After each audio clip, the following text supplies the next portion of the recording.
ખાસ કરીને સ્ટોક છે શરૂઆત આઈડીએફસી ફર્સ્ટ બેંક સાથે કરીએ તો જેફરીઝનો અહીંયા રિપોર્ટ આવ્યો છે. બાય કોલ તેમણે આપ્યો છે. લક્ષ્યાંક ₹73 પ્રતિ શેરના તેમના તરફથી કરવામાં આવ્યું છે.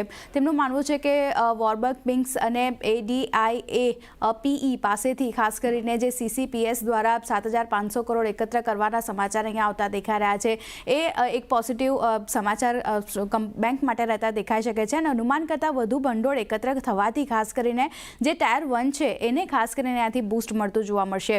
શોર્ટ ટર્મ ROE થોડા ઘણા ઘટ્યા છે એવું લાગી રહ્યું છે, પણ કેપિટલ એક્સેસના કારણે અહીંયાથી સપોર્ટ પણ મળતો દેખાઈ રહ્યો છે અને ખાસ કરીને રિટેલ પોર્ટફોલિયો જે છે તે ત્યાંથી મજબૂત રહેતો દેખાઈ રહ્યો છે. તો એને કારણે એક પોઝિટિવિટી સ્ટોક આપણને બતાવી શકે છે.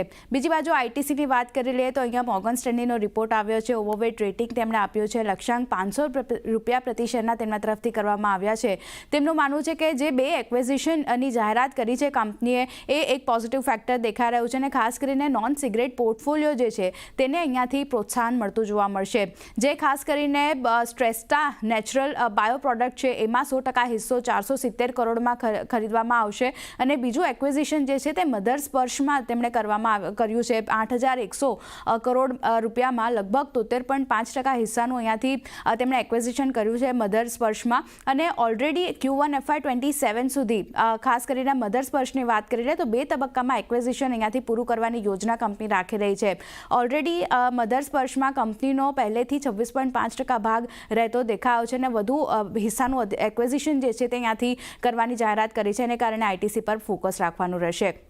અને છેલ્લે L&Tની વાત કરી લઈએ તો મોર્ગન સ્ટેનલીનો અહીંયા રિપોર્ટ આવ્યો છે. ઓવરવેટ રેટિંગ તેમણે L&T માટે આપ્યું છે 3,877 પ્રતિ શેરના લક્ષ્ય સાથે.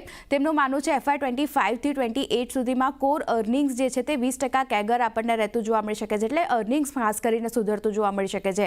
FY25ની જો આપણે વાત કરી લઈએ તો અહીંયા જે બિઝનેસ અપડેટ આપણને આવ્યા છે એમાં ઓર્ડર વિન્સ જે છે તે ખાસ કરીને આપણને બનતા દેખાયા છે અને FY26ની જો આપણે વાત કરી લઈએ તો અહીંયા સ્થાનિક ઓર્ડરમાં રિબાઉન્ડ અહીંયાથી જોવા મળતું દેખાઈ શકે છે. એટલે રિકવરીની અપેક્ષા ખાસ કરીને તેઓ રાખી રહ્યા છે.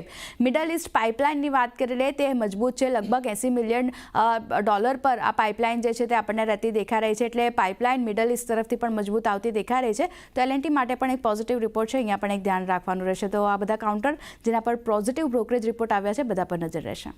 જી આરતી, આભાર આપનો.